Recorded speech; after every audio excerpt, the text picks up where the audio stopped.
శ్రీ గురుభ్యో నమః. శ్రీ మహాగణపతి నమః. ఇవాళ మాఘ పురాణంలో సుశీలుని కథ అండి. 13వ అధ్యాయం చెప్పుకుందాము. ఈ సుశీలుని కథ ఎట్లా ఉంటుందంటేను, మా రాజా మాఘస్నానము వైకుంఠ ప్రాప్తిని ఎట్టివాణి ఇచ్చిందని తెలిసింది కదా, దీనికి ఒక కథ చెప్తాను వినుము అని చెప్తున్నారనమాట. పూర్వము గోదావరి తీరమున సుశీలుడు కల్మిషి అయిన వేద పండితుడు ఉండేవాడు. అతను ఒకనాడు ప్రయాణమయ్యి తావు తప్పి భయంకరమైన అరణ్య మార్గంలో ప్రవేశించాడు. అడవి దట్టమైన పొదలతోటి, వృక్షాలతోటి, పులి మొదలగు భయంకర జంతువులతోటి ఉంది. అతడు అరణ్యం నుండి బయటకు వచ్చి మార్గం వెతుకుచూ తిరుగుతున్నాడు. అక్కడ ఒక భయంకరమైన రాక్షసుడు ఉన్నాడు. అతడు ఎలా ఉన్నాడంటే, వాని పాదాలేమో చెంట చుట్టు వల్లే ఉన్నాయి, పాదములు మాత్రం చుట్టుగా ఉండి మిగిలిన శరీరం భయంకరమైన రాక్షసాకారము కలిగి ఉండెను. అచ్చటి కొమ్మలు ముళ్ళతో గాలికి కదిలి ఆ రాక్షసుని శరీరం మనకు అవి గుచ్చుకుని రక్తం కారుతోంది. అతనికి పాపం కదిలే అవకాశం కూడా లేదు, ఆహార పానీయాదులు కూడా తీసుకునే అవకాశం లేదు. ఇట్టి దురవస్థలో ఉండి బిగ్గరగా దుఃఖిస్తున్న రాక్షసుని చూసి సుశీలుడు ఫస్ట్ భయపడి ధైర్యం తెచ్చుకోవడానికే వేదమంత్రాలు చదువుకుంటాడు అనమాట. హరినామ సంకీర్తనం కూడా చేస్తాడు. కాసేపటికి ఏమవుతుందంటే స్థిమిత పడతాడు. అప్పుడు రాక్షసుని అడుగుతాడు, నువ్వు ఎందుకు ఇలా ఉన్నావు అని. అప్పుడు రాక్షసుడు చెప్తాడు, మహాత్మా, నేను పూర్వజమున ఒక్క పుణ్యకర్మ కూడా చేయలేదు, చేసినవన్నీ పాపకర్మలే.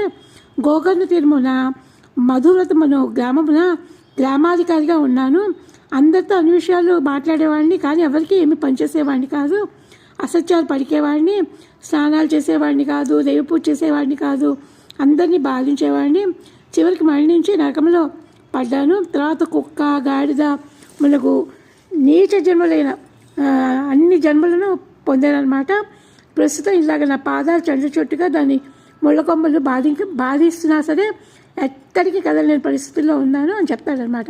నువ్వే నన్ను రక్షించిన ఆయన, నేను చూడంగానే నాకు పూర్వజన్మ స్థితి కలిగింది అంటాడు.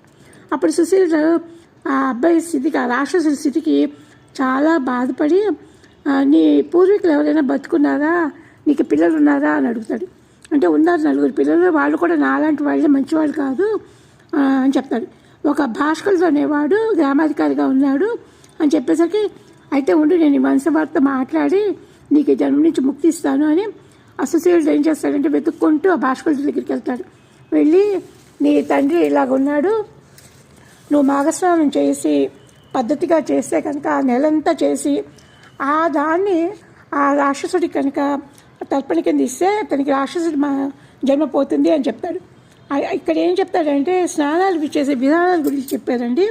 మంత్రములు చదువుతూ చేయి స్నానమేమో మంత్రస్నానము, మట్టిని రాసుకొని చేయి స్నానము మృత్తికా స్నానము, భస్మములు శరీరం రాసుకొని చేయమేమో